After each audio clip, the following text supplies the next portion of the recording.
What is going on? It's Alex coming back at you with another video, and today we're going to be breaking down the New York Giants with their deep dive. This is going to consist of a draft breakdown, a roster breakdown, as well as a records prediction. So maybe there's deep dives that are there for an hour, hour and a half.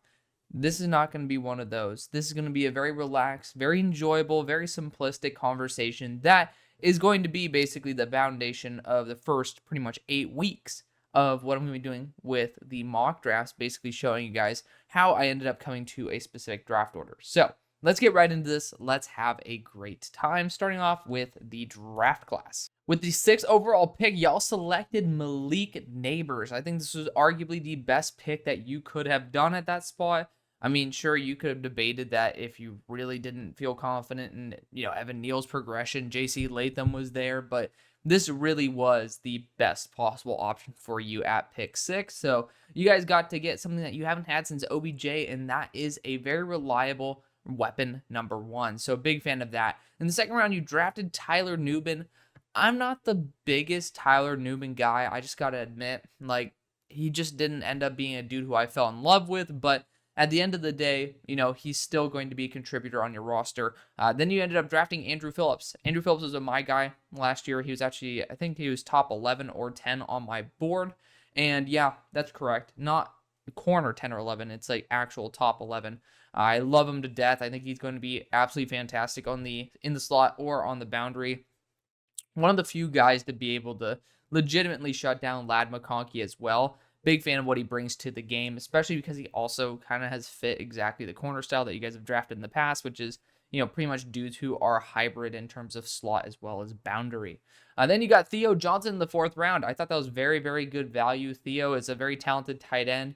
Penn State wasn't able to really fully show its capabilities, so I'm glad that, you guys were being able to get proper value for a player, especially with the retirement of Darren Waller, that you're now able to deploy. And then you got Tyrone Tracy, who was a very solid back there at Purdue. I think he was wide receiver for 4 or 5 years, then he became running back for 1 or 2. And that's awesome because you get an instant receiving weapon. So that's an instant third down running back that you have. And I think he's pretty damn good at blocking too. So, you got yourself someone who's very, very well-rounded. And then Darius Musow in the 6th round. That was probably my least favorite pick, but it's just because I had some other players on the board at that time that I really, really did love. Maybe I wanted them to add a little bit extra offensive line talent because of the fact that you brought over the Raiders offensive line coach who is brilliant. And, that's someone who's been proven to develop talent. But overall, I thought your draft was really, really solid. And starting off with the offense, as you guys know, I go from skill position to offensive line, then offensive line to skill position. You'll see there are more colors on the screen. There's a key in the bottom right for you to be able to understand what that means. But starting out the quarterback position, Daniel Jones, he hasn't really had a great situation to truly prove himself. So, there's certainly some arguments in terms of having some form of hope for him. Obviously, though, there hasn't been much of a track record to prove that you should be hopeful. You're paying him $40 million a year. That's really cheap for a starting quarterback deal at this point. But, just someone who has really solid athleticism. You guys got to a playoff run with him. Granted, it seemed like that was more of a lucky year than anything. But, again, it is what it is. Devin Singletary is very underrated. I don't really think he's a true RB1 in the NFL. I do think that his tenure in Houston was a little bit better than what he actually brings to the table talent-wise, but he's still a very, very good back. It's just, again, in Houston, he looked like a true RB1. But, of course, you got Tyrone Tracy there, who's going to be that assistant back that is going to be a little bit more of that receiving side, so very excited for that. Looking at the tight end position, because I always forget to go over the tight end position, you lost Darren Waller. Daniel Bellinger is projected to be the starter. For those of y'all who are watching, maybe there's been some position shifts, but this is projected by our lads, and I'm using it as a baseline for everything. So if something does change, feel free to call it out. It's not me being a dumbass. I just like keeping as very few things as independent variables, essentially. I like to have a lot of controls because then you get to focus on the analysis, not me just talking about why I'm projecting a guy to a certain spot. Because at the end of the day, none of us fully know, and I'd rather go off of one consistent, relatively reliable site's logic rather than having to go and waste all of our time talking about something that's extremely hypothetical. Sounds a lot like me early in this offseason when I was trying to do ultimate draft guides and predicting who was going to get cut and everything. Probably not the best idea, but we're pivoting on that for this next year. Anyways, you also have Theo Johnson that we talked about earlier. The tight end core, just to be blunt, is pretty crap. It is arguably in the bottom 30, maybe even down at the bottom at 32. Daniel Bellinger hasn't been like an elite tight end to me by any means. I mean, granted, he's had time because of the fact Darren Waller's been inconsistent. And then you got Theo Johnson in there. So the ceiling's certainly there. I just think that comparatively to the rest of the NFL, not the biggest fan in the world. Looking at the receivers, though, we'll talk about the backups first, actually, because I want to spend a little bit more time on the starters. Jalen Hyatt, 3rd round pick from a year ago, I guess a little bit over a year ago now. He's a really, really dynamic weapon for you guys to have. I love the fact that you have 4 wide receivers deep, essentially, at the moment when all are healthy. Also got Allen Robinson in there as a Steelers fan. I mean, and technically as a Bears fan, I've been able to at least have my fair share of Alvin Robinson hope. I don't think he's much more anymore, but if he is, that's great. But the starting wide receivers, you got Malik Neighbors. Talked about him earlier. Dynamic threat. He was definitely one of those guys who I think was the can't miss prospect at that spot. Darius Slayton's been super duper reliable, very talented weapon for you guys for sure. And then one Dale Robinson, who former running back from Nebraska, ended up transitioning to receiver there for Kentucky and was a 2nd round selection. Like, he hasn't, in my opinion, fully lived up to his expectation. I think that you guys are going to agree with that, but the talent's certainly there. And I still feel like you don't have that guy you can trust and YOLO the ball to, but it's a lot farther than what you were. Looking at the offensive line, Andrew Thomas is the GOAT. He's obviously one of the best tackles in the NFL. Jermaine Illuminor, former right tackle, could even play at right tackle if Evan Neal sucks, but he's coming from the Raiders with his offensive line coach. I'm not the biggest fan of Jermaine, but he did take a step up, which is a big plus. John Michael Schmitz, he's going to need to take a big step up too, but if Andre James can make it to another contract, I think John Michael Schmitz can take a step up too. John Runyon was one of those free agency acquisitions that I didn't like.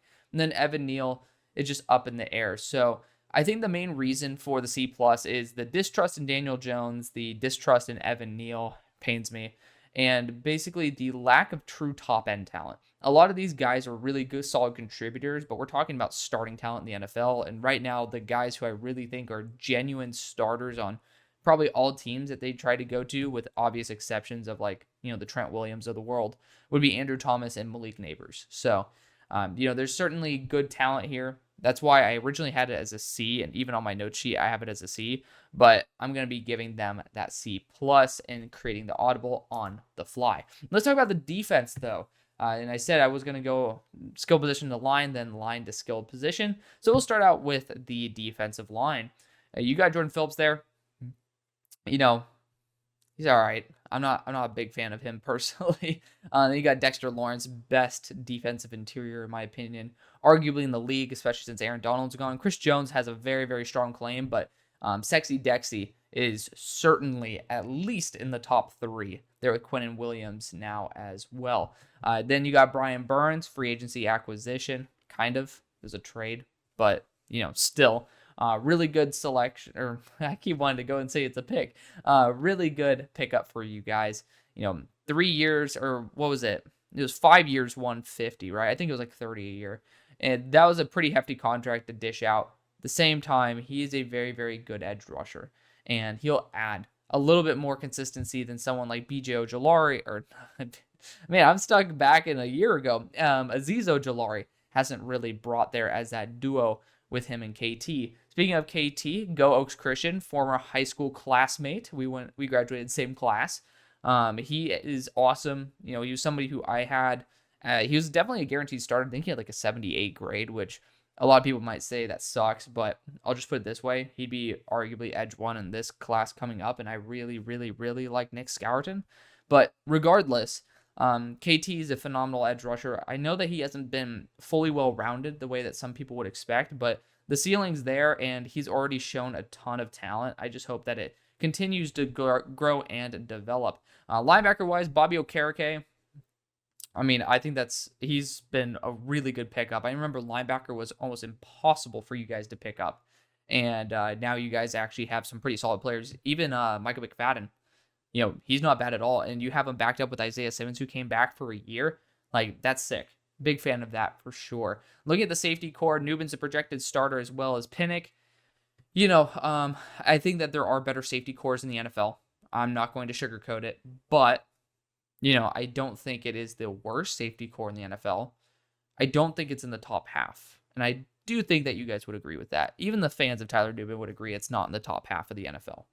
Looking at the corners, you have Deontay Banks, when Wink Martindale was your DC, I literally said that was the best pick you guys could have possibly made. So back-to-back years, you guys made arguably the best pick you could have made at your selection. So tip of my cap off to you. Andrew Phillips there in the nickel projected, as well as Cordell Flott on the outside. Again, it's not a super awe-inspiring defense. I think it is a little bit more of a roller coaster. There's some big discrepancies between the best and the worst players, but you do have star power. You do have potential in your secondary, and you do actually have some consistency even in the linebacking core, and you have elite defensive line talent. You can win in the trenches, even though not a fan of Phillips at all. It's certainly at least a formidable front. So with that being said, I think we're here for the more fun, interactive part, and that is going to be the records prediction. And jumping into this record prediction, we already have a couple of games that have been marked for this division. You know why? Because we ended up doing the Commanders already. So you can go check out that. But we swept the Commanders. It's pretty cool. And you guys will also see that we ended up winning a game versus the Bucs at home. And we'll, of course, rediscuss all these games. If I want to switch a game, which there's a presence deep down that makes me might want to switch one of these games versus Washington. But regardless, we'll talk about it when that time comes. So at week number 1, you're going to be facing the Minnesota Vikings at home. Minnesota's going to have a new quarterback. They're going to have a whole new system. They won't even have the same running back. They'll have Aaron Jones, which, I mean, I guess that's an upgrade. But it's a team that's gone through a lot of change. And I think that early on, teams like that have a little bit of trouble having full chemistry throughout an entire game. I think that's an easy way to steal an early win. At week number 2, I do worry that the Commanders are going to come out and be very, very lethal with Jaden Daniels' legs. But I do think inexperience, especially at the quarterback position, could end up leading to a more tenured group I guess to be fair, you have Malik Neighbors and Devin Singletary. Those are your two primary weapons. And so I guess there is a little bit of turmoil there. But I do think it's a little bit more coherent than Washington's is. And I do think that your defense is better as well. You face the Browns at home in week 3. I do think the Browns are going to be a team that it's going to disappoint me again, but I will be giving this game to the Browns. They are at home. But again, we'll see what happens when the time comes. Week number 4, the Cowboys go to you guys during the bright lights. Unfortunately, I do think the Cowboys have, no pun intended, a little bit more star power. And I think they are going to be worse than what people think this year. But Dallas is going to win this game. They're going to sweep you in the series. Spoiler alert. Seattle gets to play you guys at home in week number 5. You'll be coming off a mini bye because that is a Thursday night game. So an additional 3 days to be able to rest, essentially, or 2 days. I do think Seattle will win because of home field advantage. To me, they are, I think, 10 spots above you as well. Spoiler alert, they're going to be the 10th video in this series from now. But Seattle has a much better run game, much more solidified line. I think their corner core can handle the speed of Malik Neighbors, and it's a team that certainly has its head on correctly. I mean, no, Pete Carroll's not there anymore, but they're in good hands. They're in really good hands. Week number 6, you got the Bengals going to the house of the Giants. I do think the Bengals are a team that should not be messed with. I mean, they are an elite squad. I think they're a team that could win on the road. And, Ohio's pretty damn nasty. I don't really know if I can give much home field advantage here for New Jersey from Ohio. I feel like that's going to be a little bit more of a nasty condition. And I do think the Bengals are going to be better than what people say they are. Then the Eagles go to New York, technically New Jersey. Week number 7, I do think this is a game that is a toss-up. I don't think that's just going to be based on what team is better. There are tough games in division, but I do think the Eagles will be kicking your ass. The Eagles might have more trouble against Dallas than I think against you guys. No disrespect, but Philadelphia to me is still a top 5 team in the NFL. You then go to Pittsburgh on a Monday night game. I do think Russell Wilson or Justin Fields, I think Russell Wilson will be starting at this point. I don't know if Justin's going to get the start because people underrate Russell. He's been relatively underwhelming, but the fact is, like, great quarterbacks still have moments of greatness, especially when the lights are bright. And it's going to be at home. It's going to be on a Monday night. I think he's going to kick some ass. Week number 9, this is a toss-up game. I could see Washington winning it, but I'll be giving it to you anyways. You do end up going down to Carolina in week number 10. And I am a big advocate of the Panthers this year. I'm going to be giving this game to them at home. To be fair, they're not very far off of where you guys are. I think it's a close game, but I'm going to give home field advantage there. I do think the Panthers have a respectable enough squad to where it might be balanced enough with Canales there to have a good run. Then we go into the bye week, and you come out and you end up beating the team that was placed right before you in my power rankings in the Buccaneers. And like, y'all are both rested and you have home field advantage. I think that's fair. I do think Dallas will beat you. Even though the bright lights are on, they're going to beat you again. Do you guys have 2 Thursday night games? That's funny. 2 Thursday night games versus Dallas. They'll win them both just because they're, to me, a more powerful team. I think right now, because you'd be, 4-8, I do think that you're going to have a little bit more of a struggle time being able to get that momentum versus the Cowboys trying to make a push. I do think with a mini bye, this is a close enough game. Even though New Orleans is noticeably ahead of you, I do think there's enough of a climate change as well for New York to sneak out a sneaky little upset. But you're not going to get an upset versus a fully rested Ravens team. So we're going to be going after the Ravens in week 15, coming off a bye, going to your home. You then end up going to Atlanta. Atlanta hosts the New York Giants in week number 16. Atlanta is a very underrated roster as well. It's just like, is Kirk going to be healthy? And I think at this point, there's going to be enough synergy. You got Bijan Robinson too, so it's going to be so tough to beat the Falcons. Of course, in week 17, you face the Indianapolis Colts. The biggest question there, just like the Falcons, is Anthony Richardson going to be healthy? AR was my QB2. I mean, now it looks wrong to do. Well, I guess if you swapped Bryce Young as well as CJ Stroud, then, it would be perfectly fine to have him as QB2. But I do think we can always have some upsets, and I think New York could sneak a late year upset right there. I do have Indy not too far off as well, so I do think it's feasible.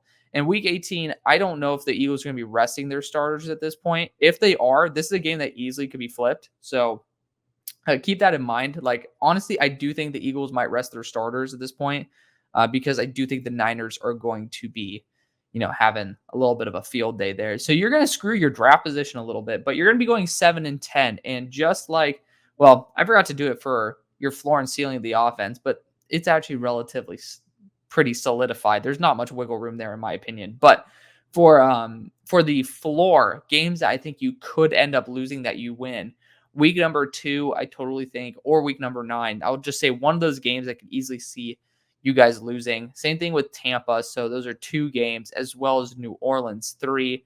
And then, I mean, technically I could see 5 games being lost here, but again, I'm not going to count all those in there. I'm going to say 3 games. So I think that your floor is 4 wins because you do have a good enough squad.